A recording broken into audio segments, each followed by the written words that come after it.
சப்ஜா விதைகள் எல்லாரும் நினைச்சிட்டு இருப்போம் இது வெறுமனே வெயிலுக்கு மட்டும்தான் சாப்பிடலாம், உடம்புல குளிர்ச்சியாக்கும், மற்றபடி இதுக்கு பெரிய மெடிக்கல் பெனிஃபிட்ஸ் இருக்கு அப்படின்றது நிறைய பேருக்கு தெரியாது.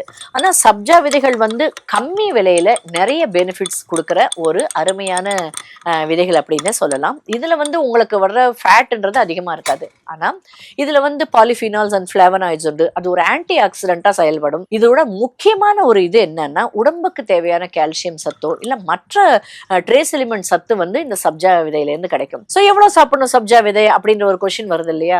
ஒரு நாளைக்கு ஒரு 2 டேபிள் ஸ்பூன் வீதம் சாப்பிடலாம். இதை நம்ம யூஸ்வலாவே ஒரு 15-20 நிமிஷம் இல்ல ஒரு அரை மணி நேரம் தண்ணியில ஊற வச்சா போதும். இது நல்ல தண்ணியை உறிஞ்சிக்கிட்டு கொஞ்சம் உப்பும் இந்த விதைகள். இந்த விதைகள் உங்க உணவுல சேர்த்துட்டு வரலாம்.